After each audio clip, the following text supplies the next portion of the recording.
Bonjour peuple de Dieu, c'est le pasteur Jérémia, aussi connu sous le nom de pasteur Loïc. Nous voulons écouter la parole de Dieu pour la semaine, mais avant tout, nous voulons commencer par une parole de prière. Alors en signe de révérence à notre Père Céleste, à notre Dieu, baissons nos têtes et prions ensemble. Père éternel, Dieu tout-puissant, Dieu amour, Dieu fidèle, Saint des saints, Roi des rois, Seigneur des seigneurs. Merci pour cette nouvelle occasion que tu nous accordes de pouvoir venir dans ta présence, de pouvoir être entretenu par toi.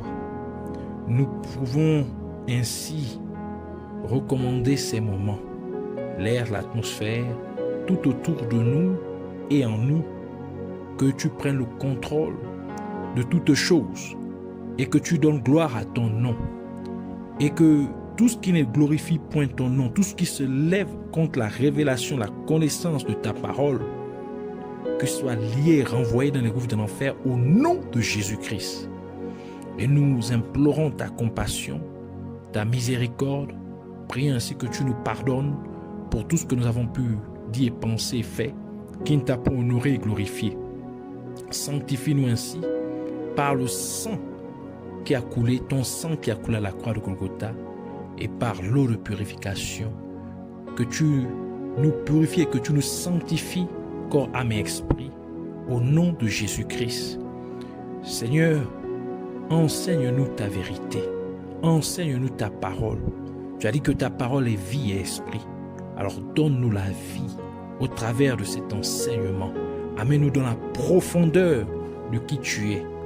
Au nom de Jésus-Christ, amène-nous dans la profondeur de ta volonté, car nous voulons connaître ta volonté. Nous voulons vivre ta volonté, car tes desseins pour l'humanité sont des plans de paix et de bonheur, et non des plans pour nous nuire, mais des plans pour nous donner un avenir à espérer. Merci, qu'il en soit ainsi, au nom de Jésus-Christ. Amen.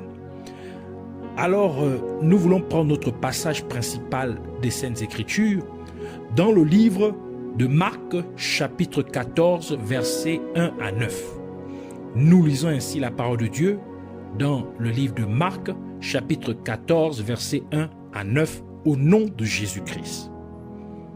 La fête de Pâques et des pains sans levain devait avoir lieu 2 jours après.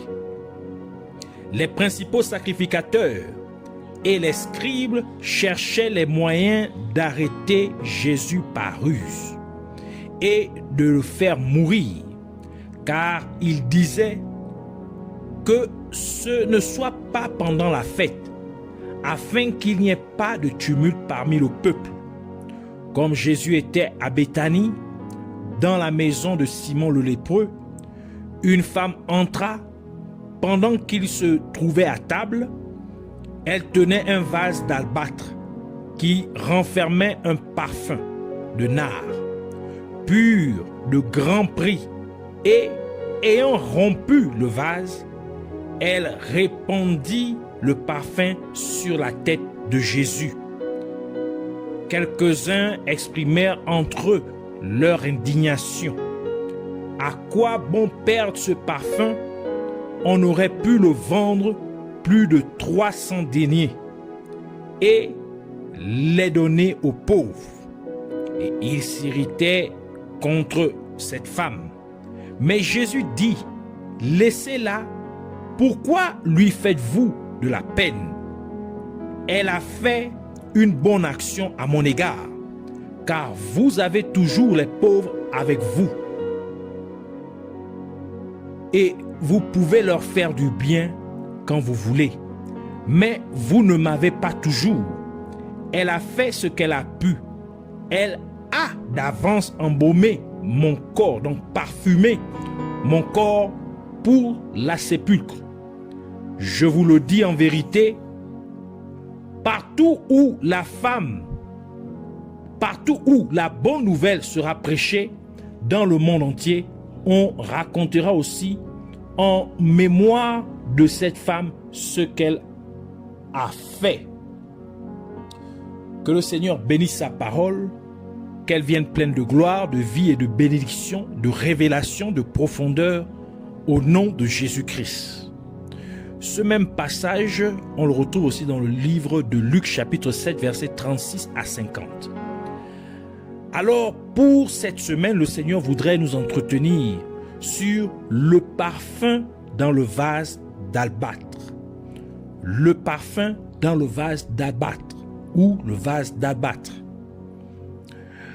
Notre passage principal des Saintes Écritures nous dit que la fête de la Pâque allait avoir lieu dans 2 jours.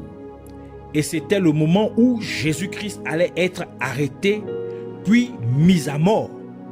Par conséquent, cette fête de la Pâque était la dernière à laquelle Jésus-Christ participerait avant sa mort physique.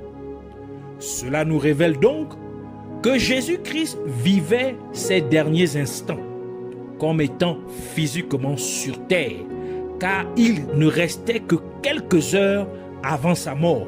Ainsi, ce furent des moments cruciaux.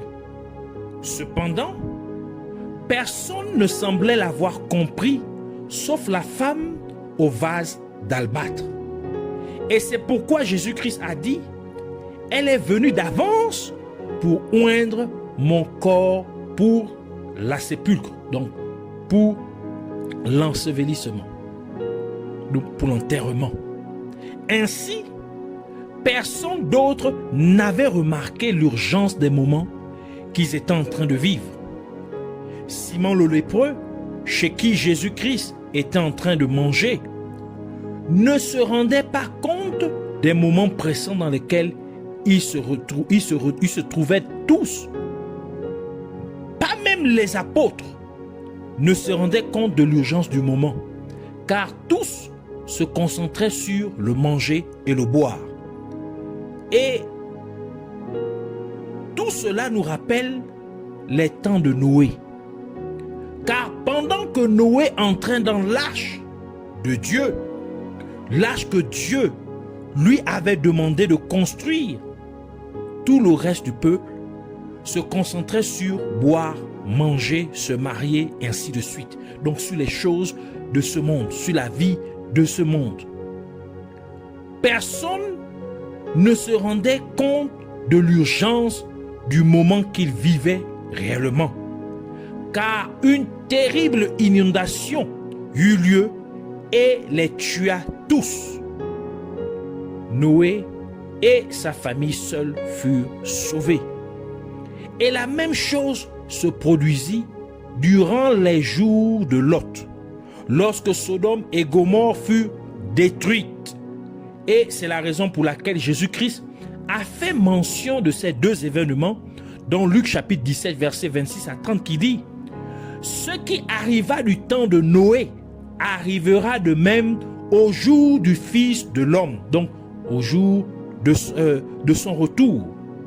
Les hommes mangeaient, buvaient, se mariaient et mariaient leurs enfants jusqu'au jour où Noé entra dans l'arche. Le déluge vint et les filles tous périrent.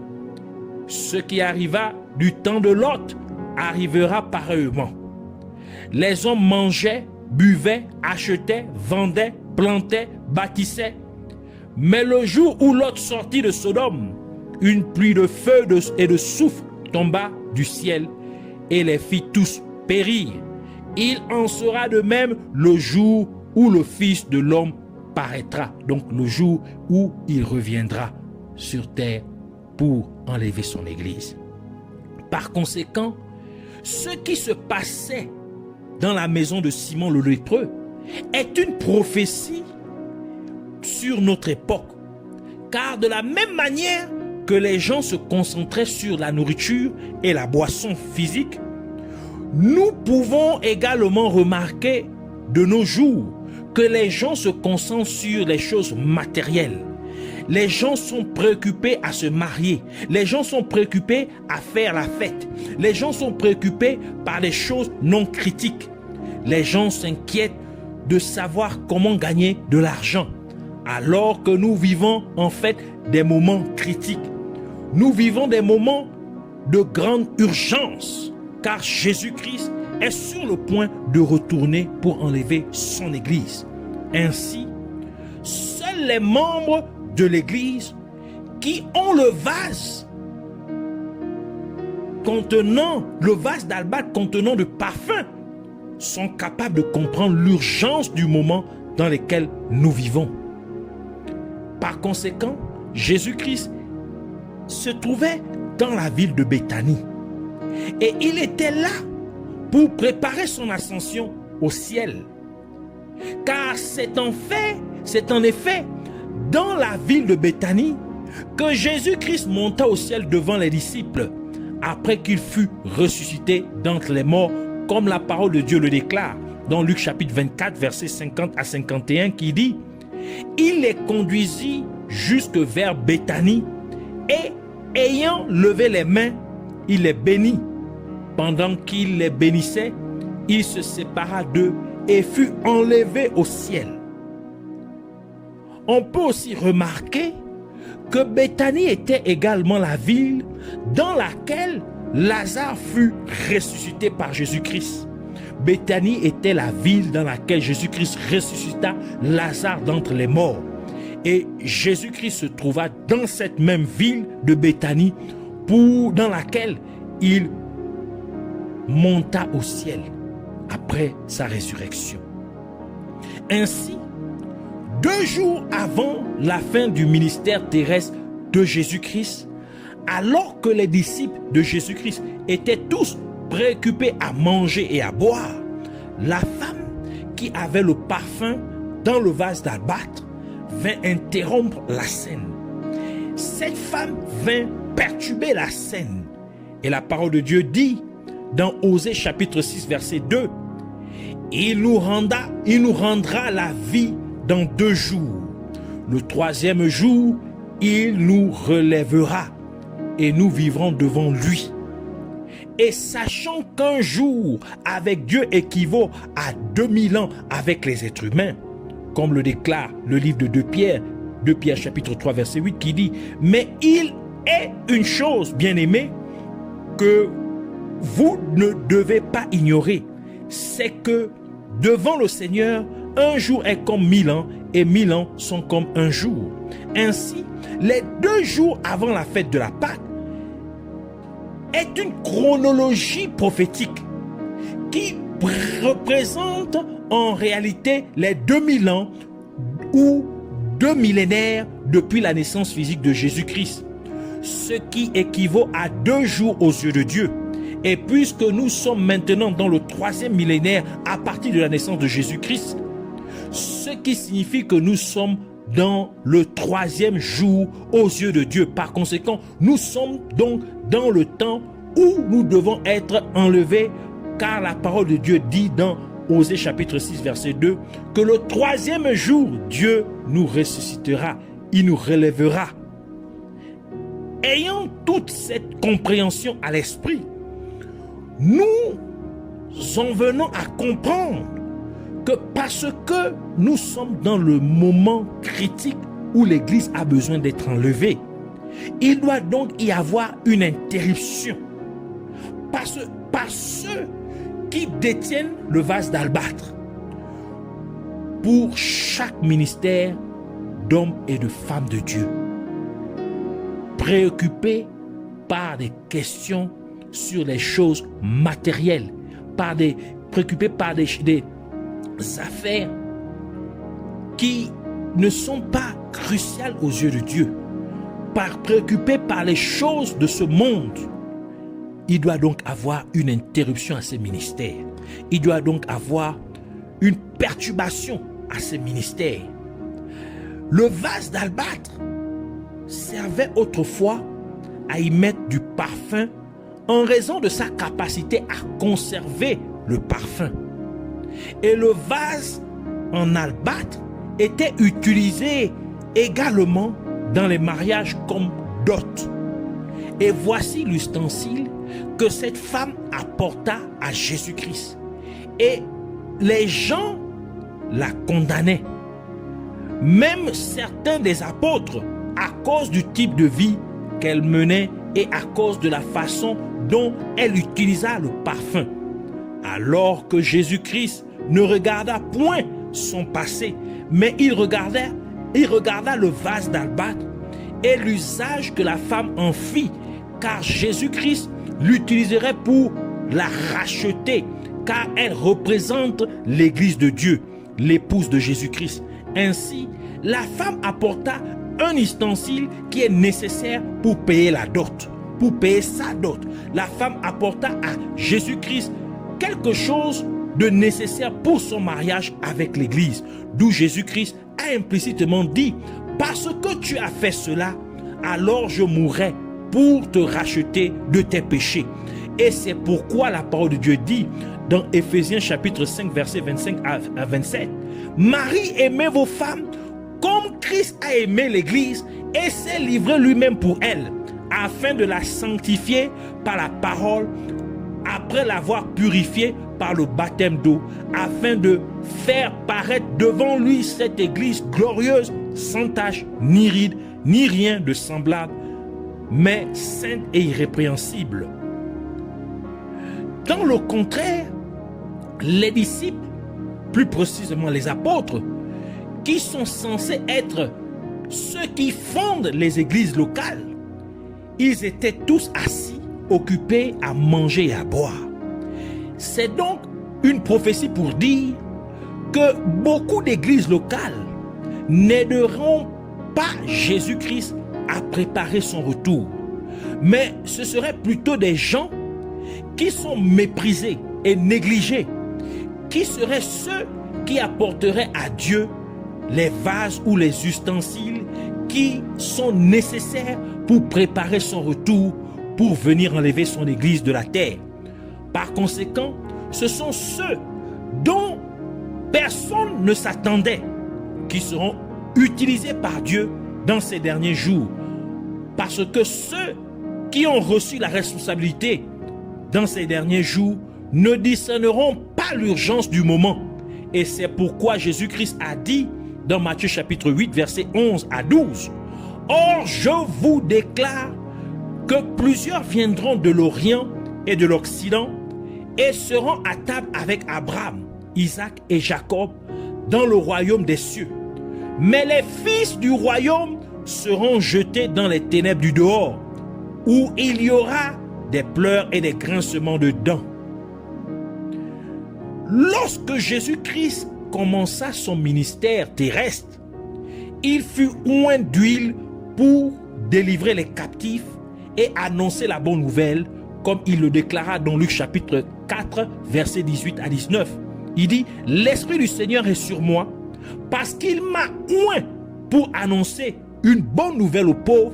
Il m'a oint pour guérir ceux qui ont le cœur brisé, pour proclamer aux captifs la délivrance et aux aveugles le recouvrement de la vue, pour renvoyer libres les opprimés, pour publier une année de grâce du Seigneur. » Mais lorsque Jésus-Christ était sur le point de terminer son ministère terrestre, il fut également oint.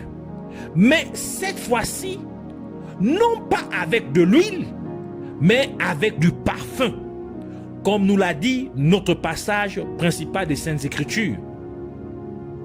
Cela nous dit donc que lorsqu'il s'agit des temps de la fin, il ne s'agit plus de miracles, mais c'est maintenant le temps de se préparer à quitter la terre. Parce que nous sommes à la fin des temps, nous ne devons plus nous focaliser sur les miracles, mais notre priorité doit être notre ravissement en ces temps. Il ne s'agit plus de l'espérance du salut dans ces derniers temps, mais de l'accomplissement de notre salut. Car après que cette femme eut brisé le vase d'albâtre et renversa le parfum sur Jésus, il lui dit, dans Luc chapitre 7, verset 50, « Mais Jésus dit à la femme, ta foi t'a sauvé, va en paix. » Par conséquent, la femme reçut son salut après avoir oint Jésus-Christ de parfum. Ainsi, alors que que nous prêchons et enseignons l'enlèvement de l'Église par Jésus-Christ. Nous apportons donc à Dieu en ces derniers jours un précieux parfum, comme nous préparons l'Église pour le retour de Jésus-Christ. Nous apportons donc à Jésus-Christ un parfum de bonne odeur qui monte vers Dieu dans le ciel, de la même manière que les gens monteraient dans le ciel pour rencontrer Jésus-Christ dans les airs, afin qu'il puisse être enlevé au ciel. Par conséquent, nous ferions l'expérience de l'accomplissement de notre salut. Et c'est pourquoi la parole de Dieu dit dans 2 Corinthiens chapitre 2 versets 15 à 16. Nous sommes en effet pour Dieu la bonne odeur de Christ parmi ceux qui sont sauvés et parmi ceux qui périssent. Aux uns une odeur de mort, donnant la mort, aux autres une odeur de vie, donnant la vie. Et qui est suffisant pour ces choses?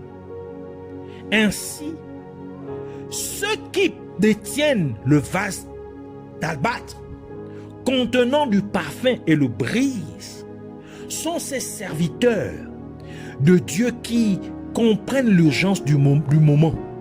Ils comprennent l'urgence du temps dans lequel nous vivons. Et ils prêchent et enseignent donc le retour imminent de Jésus-Christ.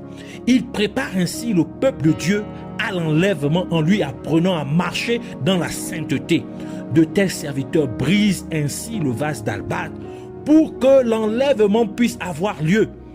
De la même manière que le livre a été ouvert dans le ciel et les sceaux ont été brisés pour que l'accomplissement du salut de Dieu puisse avoir lieu sur la terre. Apocalypse chapitre 5, versets 9 à 10 qui dit « Et il chantait un cantique nouveau en disant « Tu es digne de prendre le livre et d'en ouvrir les sceaux, car donc briser les sceaux, et tu as été immolé et tu as racheté pour Dieu par ton sang des hommes de toute tribu, de toute langue, de tout peuple et de toute nation.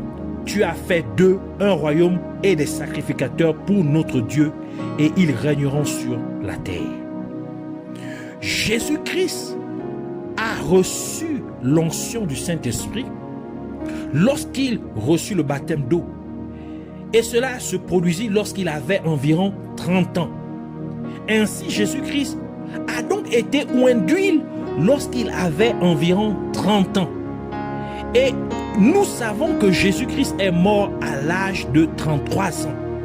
Cela implique que Jésus-Christ a été oint d'huile pour accomplir des miracles pendant 3 ans. Mais quand il s'agit de sa crucifixion, c'est-à-dire quand il s'agit de son sacrifice, Jésus-Christ n'a été oint de parfum que pour 2 jours, car il ne restait que 2 jours avant que Jésus-Christ ne soit arrêté puis crucifié. Et Jésus-Christ lui-même a déclaré à propos de cette femme qu'elle est venue d'avance pour oindre son corps pour l'ensevelissement, pour son ensevelissement. En d'autres termes, lorsqu'il s'agit d'opérer en tant que sacrificateur de Dieu, étant lui-même le sacrifice, Jésus-Christ fut oint de parfum pour fonctionner, pour opérer comme sacrificateur, comme souverain sacrificateur de Dieu pendant seulement 2 jours. Et c'est pourquoi le livre d'Hébreux déclare dans Hébreux chapitre 4 verset 14 « Ainsi, puisque nous avons un grand souverain sacrificateur qui a traversé les cieux, Jésus-Christ, le Fils de Dieu, demeurons fermes dans la foi que nous professons. » Et c'est en se sacrifiant que Jésus-Christ a rempli la mission de sauver l'humanité. Cela veut donc dire que lorsqu'il s'agit de l'accomplissement du salut, il n'y a que 2 jours pour opérer. Et quand nous prenons 3 ans pour opérer avec l'huile de puissance, comparé à 2 jours pour fonctionner avec l'onction de parfum, en tant que souverain sacrificateur de Dieu, nous pouvons clairement voir que les 2 jours ne sont rien en comparaison de 3 ans. Mais c'est dans ces 2 jours que notre salut doit s'accomplir. Cela nous dit donc que nous n'avons pas de temps à perdre à nous amuser. Nous n'avons pas de temps à perdre pour les futilités de ce monde. D'où la parole de Dieu déclare dans Hébreux chapitre 2 verset 3. Comment échapperons-nous si nous négligeons un si grand salut qui, ayant commencé par être annoncé par le Seigneur, nous a été confirmé par ceux qui l'avaient entendu? Nous devons donc prendre au sérieux l'enlèvement de l'Église. Nous devons donc prendre très au sérieux l'accomplissement de notre salut. Un tel accomplissement qui se manifeste par notre ravissement dans le ciel. Nous devons donc l'annoncer partout et à tous. Et c'est pourquoi cette femme a oint Jésus-Christ avec le parfum. Et par conséquent, Jésus-Christ a dit dans Marc chapitre 14 verset 9, il dit, je vous le dis en vérité, partout où la bonne nouvelle sera prêchée dans le monde entier, on racontera aussi en mémoire de cette femme ce qu'elle a fait. C'est-à-dire que l'enlèvement de l'Église doit être prêché partout dans le monde entier. Ainsi, nous voulons prier pour dire, Abba Père, je te remercie pour cette transmission de ta parole dans ma vie. Je te prie, Père Céleste, au nom de Jésus-Christ, afin que tu m'aides à comprendre l'urgence du moment dans lequel nous vivons, afin que je puisse agir en conséquence. Amène-moi donc à interrompre chaque ministère qui est préoccupé par les choses matérielles de ce monde. Amène-moi ainsi à alerter tous ces ministères sur les temps pressants dans lesquels nous nous trouvons. Aide-moi donc, Abba Père, à ne plus perdre du temps avec les choses inutiles de ce monde. Aide-moi à faire bon usage de ce peu de temps qui me reste en m'amenant à prêcher et à enseigner ton retour imminent partout où je vais au nom de Jésus-Christ. Et je prie ainsi pour l'accomplissement de notre salut. Que notre salut ne soit plus une espérance, mais qui se manifeste en provoquant notre enlèvement de ce monde. Ainsi, prépare-nous pour ton retour imminent au nom de Jésus-Christ. Je te remercie d'avoir répondu à ma prière. Que ton nom soit élevé et que tu sois glorifié à jamais au nom de Jésus-Christ. Amen.